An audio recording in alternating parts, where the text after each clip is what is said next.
Mengapa kita dan semua makhluk hidup di sekitar kita ada? Bagaimana kita sadar punya sifat pribadi yang khas, punya kehendak bebas, dan dapat berpikir? Apakah ini hanya kebetulan? Ada sebuah buku yang memuat pewahyuan alam semesta tentang asal-usul kehidupan di planet ini.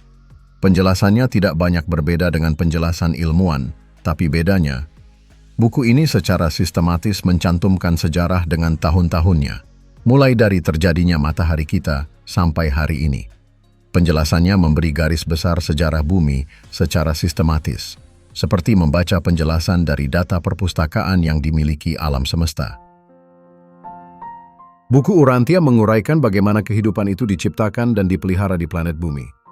Buku ini berbicara tentang evolusi, teknik, mekanisme, dan pengendaliannya. Buku ini tidak hanya bicara tentang alam semesta dan Tuhan, tapi bicara tentang manusia. Bagaimana planet ini menjadi ada seperti sekarang?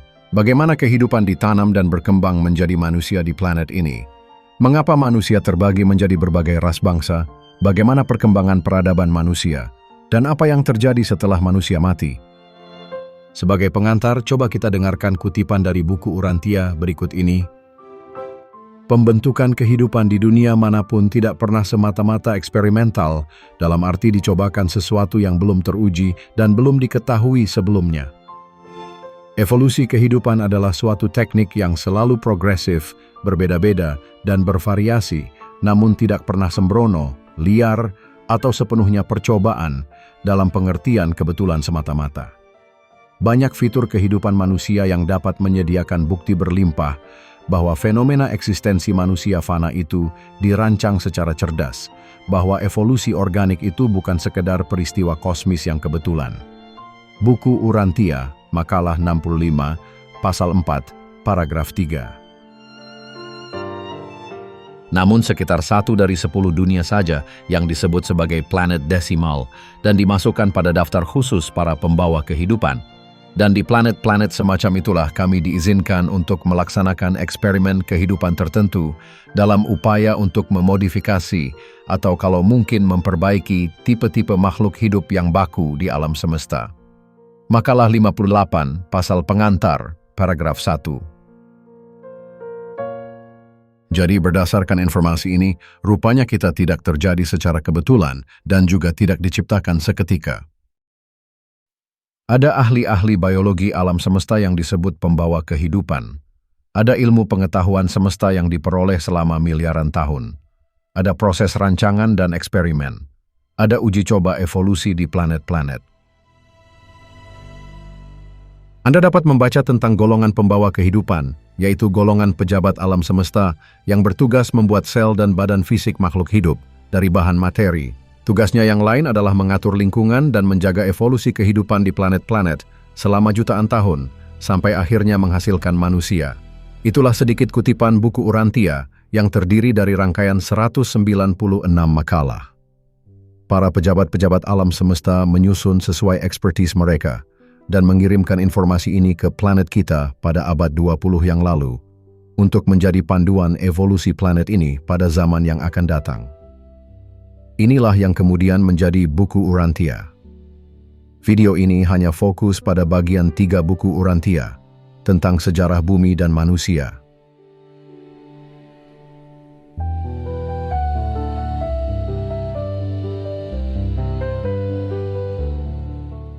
Bagian 3 menjawab pertanyaan antara lain tentang asal, evolusi, sejarah, dan takdir planet bumi. Asal, evolusi, dan takdir hidup manusia dalam perjalanan di alam semesta setelah pergi dari planet ini. Asal dan evolusi agama serta spiritualitas.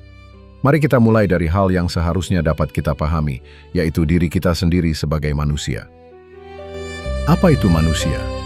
Benarkah bahwa banyak fitur kehidupan manusia yang dapat menyediakan bukti berlimpah bahwa fenomena eksistensi manusia fana itu dirancang secara cerdas? Bahwa evolusi organik itu bukan sekedar peristiwa kosmis yang kebetulan? Mari kita lihat manusia itu terbentuk dari apa saja menurut realitasnya sesuai isi buku Urantia. Yang pertama, badan jasmani. Kata mereka, badan ini adalah ciptaan dan rekayasa teknologi. Seperti manusia mampu menciptakan robot dari bahan non-organik, Alam semesta sudah sejak miliaran tahun lalu menggunakan sains dan teknologi untuk mengembangkan badan makhluk dari bahan organik. Badan materi ini 100% sains dan teknologi. Kemudian badan itu ditumpangi oleh batin kecerdasan yang mengendalikan seluruh fungsi badan. Kecerdasan itu fungsi dari jaringan roh semesta. Dengan jaringan kecerdasan itu, sel-sel itu menjadi hidup, bergerak, memberikan respon, bekerja sama, dan hidup.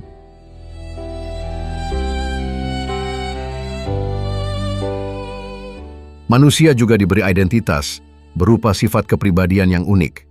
Kepribadian itu punya kehendak bebas, punya kesadaran, dan merupakan karunia dari sumber pertama kosmos, yaitu Bapa Semesta. Tidak ada pribadi yang sama, meskipun ciptaan itu jumlahnya hampir tidak terbatas.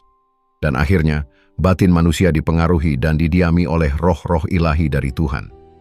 Roh yang paling tinggi derajatnya adalah roh dari sumber pertama alam semesta, disebut roh pelaras pikiran. Jadi manusia itu tidak sederhana, tapi sistem gabungan antara badan, kecerdasan, kepribadian, dan roh. Susunan ini mirip seperti perangkat keras, sistem operasi, parameter system, dan energi listrik yang menghidupkan komputer kita. Tapi masalahnya, ketika badan itu mati, semua ikut hilang. Jasad kita hancur, dan batin akan musnah, bahkan roh akan kembali ke asalnya. Jika hanya demikian, maka kita akan musnah begitu saja di telan alam. Sebab itulah maka roh Tuhan itu melahirkan dan merakit bentuk baru yang disebut jiwa, yang merupakan wujud baru, transkrip roh dalam wujud pertengahan antara materi dan spirit, yang disebut wujud morontia atau wujud astral. Dalam diri Anda ada jiwa yang merupakan wujud yang bukan materi, tapi wujud morontia atau astral. Jiwa atau soul ini sering disebut sukma oleh praktisi supranatural. Jiwa ini beda dari pikiran sebab dapat keluar masuk tubuh manusia. Jadi pada waktu badan kita mati, semua fungsi berhenti, tapi masih ada soul atau jiwa. Jiwa itu merupakan wujud yang menyimpan semua memori dan pengalaman hidup.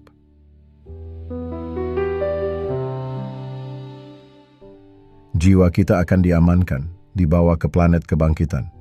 Lalu di alam itu akan diberi badan morontial yang baru, supaya dapat dibangkitkan, dihidupkan lagi, dan melanjutkan evolusi kita dalam dimensi yang lebih tinggi.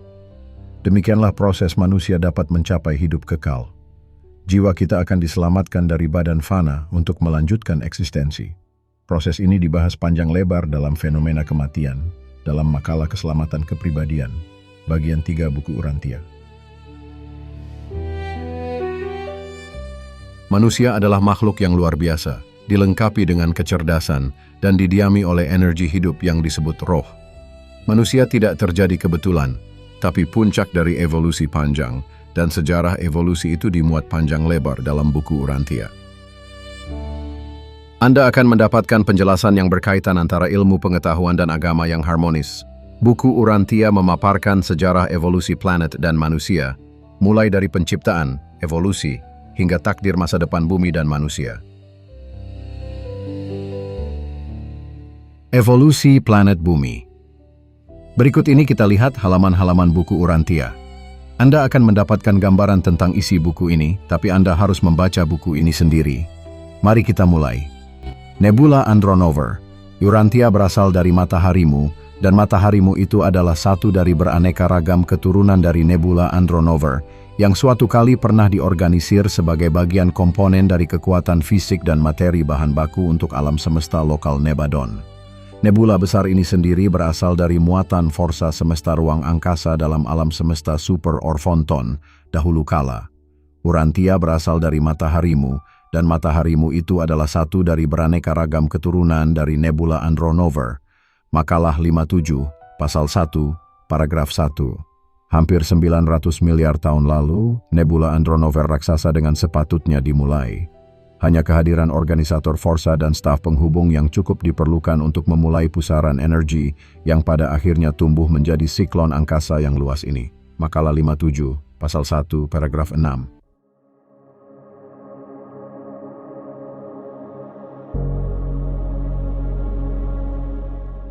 Demikian seterusnya, buku Urantia memaparkan tahun-tahun dan proses evolusi nebula yang kemudian menghasilkan matahari kita. Matahari kita terbentuk. Kemudian lewatlah Anggona, yaitu suatu masa gelap raksasa, melewati dekat matahari dan menyebabkan tarik-menarik massa yang menghasilkan tata surya dan planet kita. Peristiwa ini memberi jawaban banyak hal unik di tata surya kita yang selama ini tidak dapat dijelaskan oleh astronom. Salah satunya mengapa planet Jupiter dan Saturnus di tengah itu berukuran besar.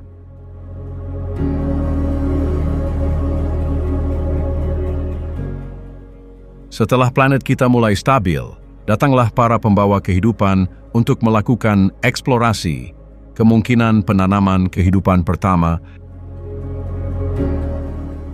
Kemudian para pembawa kehidupan membuat badan makhluk yang pertama dan dilengkapi kemampuan untuk evolusi jangka panjang.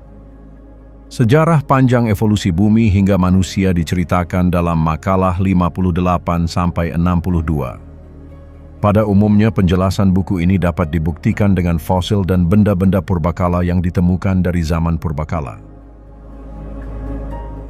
Semua kisah ini diceritakan secara grafis di dalam halaman-halaman fosil kitab batuan yang luas dari arsip rekaman dunia. Halaman-halaman dari rekaman biogeologis raksasa ini dengan jujur menceritakan kebenaran, asalkan kamu mampu memperoleh keterampilan untuk menafsirkannya. Banyak dari lapisan-lapisan dasar laut purba ini yang sekarang terangkat tinggi ke daratan, dan timbunan deposit mereka dari masa ke masa menuturkan kisah perjuangan hidup pada masa purbakala itu. Benarlah kiranya apa yang dikatakan pujanggamu, debu yang kita pijak sekarang ini dulu pernah hidup. Makalah 58, pasal 7, paragraf 12. Makalah 59 bercerita tentang era kehidupan laut. Laut adalah tempat awal kehidupan. Kemudian makalah 60 menceritakan tentang mulainya era kehidupan darat awal. Evolusi dilanjutkan mulai dari zaman hewan invertebrata, zaman Brachiopoda, tumbuhan darat dan ikan, kemudian periode karbon, hutan paku-pakuan, zaman katak dan tahap peralihan iklim, periode tumbuhan berbiji. Makalah 61 menceritakan planet kita dalam era kehidupan darat, reptilia mula-mula, zaman reptilia akhir atau dinosaurus, periode tumbuhan berbunga dan burung. Kemudian dilanjutkan hewan mamalia, zaman gajah dan kuda, migrasi besar mamalia dan beberapa kali zaman es. Lapisan es berkali-kali maju dan mundur dari kutub dan menutupi sebagian permukaan bumi. Manusia pertama. Dari mamalia, kemudian mutasi genetik menghadirkan golongan primata, dan evolusi terus berlanjut dengan ras-ras permulaan manusia purba, lemur purba, dan sampai pada manusia yang pertama. Makalah 62 mulai dengan kemunculan ras-ras pra-manusia melalui proses mutasi genetik dari primata. Kemudian sekitar 1 juta tahun lalu, lahirlah pasangan manusia yang pertama, yang memiliki ciri sama dengan manusia sekarang. Manusia yang pertama. Buku Urantia mencantumkan dalam makalah 62, pasal 5, paragraf 1, bahwa manusia yang pertama lahir sekitar 900.000 tahun lalu.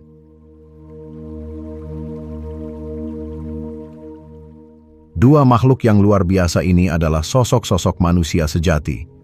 Mereka memiliki bentuk ibu jari yang sempurna, yang juga dimiliki banyak pendahulu mereka, sementara mereka mempunyai bentuk kaki sesempurna manusia sekarang. Mereka adalah pejalan kaki dan pelari, bukan pemanjat. Fungsi cengkeraman dari jari jemari kaki besar mereka tidak ada, hilang sepenuhnya. Dunia ini mulai dimasukkan daftar dunia yang dihuni di alam semesta. Makalah 63. Keluarga manusia yang pertama. Urantia didaftarkan sebagai suatu dunia yang dihuni ketika dua manusia pertama, si kembar, berusia 11 tahun, dan sebelum mereka menjadi orang tua dari anak sulung generasi kedua manusia yang sesungguhnya. Makalah 63 paragraf 1. Kedua orang tua dari ras baru ini dinamakan Andon dan Fonta. Sejarah mereka dalam makalah 63 sungguh menakjubkan.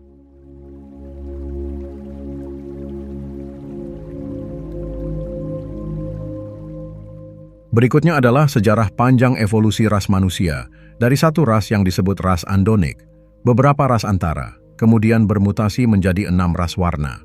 Makalah 64. Ras-ras warna evolusioner. Ras manusia berusia hampir 1 juta tahun. dan paruh pertama dari kisahnya secara umum bersangkut paut dengan masa pra-pangeran planet di Urantia. Separuh berikutnya sejarah umat manusia dimulai dari kedatangan pangeran planet dan kemunculan 6 ras berwarna dan secara umum berkaitan dengan periode yang umum disebut sebagai Zaman Batu Tua. Makalah 64 paragraf 2. Sejarah kemunculan ras-ras warna ini membuka misteri mengapa dunia ini multirasial.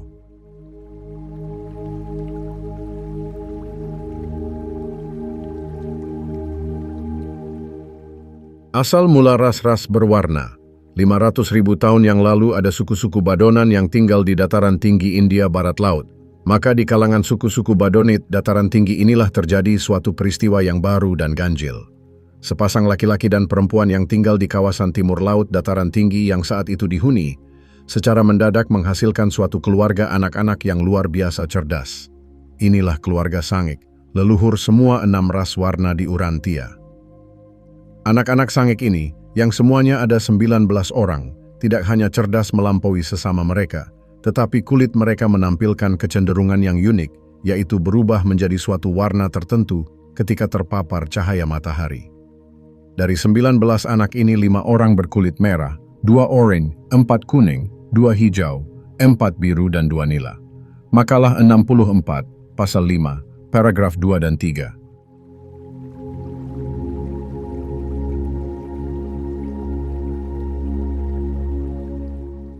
Ras-ras warna ini bermigrasi, ras merah dan ras kuning sebelah timur ke Asia. Di Asia, ras kuning berhasil mengusir ras merah ke benua Amerika. Sebagian ras kuning dan merah bercampur menghasilkan bangsa coklat di Indonesia. Ras biru pindah ke arah barat, ke Eropa dan menetap di sana. Ras nila pindah ke Afrika. Ras oranye pindah ke Mesir tapi disusul dan dimusnahkan ras hijau. Ras hijau ke India dan Asia Selatan. Anda dapat membaca perjuangan panjang mereka dalam makalah 64. Kemudian muncul pertanyaan, bagaimana evolusi itu dikendalikan? Proses ini dibahas dalam makalah 65. Fungsi kerja terpadu antara para pembawa kehidupan, pengendali fisik, dan ajudan roh itulah yang mempengaruhi arah evolusi organik di dunia-dunia yang dihuni. Inilah yang menjadi alasan mengapa evolusi, di Urantia atau di mana saja, selalu bertujuan dan tidak pernah hanya kebetulan. Makalah 65 paragraf 7. Makalah 65 menceritakan bahwa evolusi itu direncanakan dan dikendalikan. Ada yang berhasil dan ada yang gagal. Makalah itu menceritakan tentang teknik-teknik evolusi kehidupan dan tingkat-tingkat evolusi pikiran atau batin, karena kecerdasan manusia itu menentukan kemajuan evolusinya. Tiap ras punya ciri kecerdasan dan sifat masing-masing. Benar-benar alam semesta sudah merancang akhir evolusi mulai dari rancangan sel pertama yang mereka buat. Ketika planet ini mulai diakui sebagai dunia yang dihuni, pemerintahan spiritual planet dibentuk. Makalah 66 menceritakan tentang kehadiran pangeran planet Urantia, bernama Pangeran Kaligastia, dan dia dibantu oleh staf dari planet lain berjumlah 100, dengan pembagian tugas masing-masing. Pembahasan lebih lanjut tentang pemerintahan dan lokasi kota Pangeran Planet, sejarah Adam dan Hawa di Taman Eden, terbentuknya peradaban manusia, pemerintahan, negara, adat istiadat, perkawinan, keluarga, dan evolusi panjang agama akan dibahas dalam video berikutnya. Buku Urantia membahas semuanya secara terperinci dan sistematis dengan pendekatan sejarah, dan buku ini menyebutkan bukti-buktinya yang masih ada sampai hari ini. Demikianlah sejarah panjang nenek moyang kita.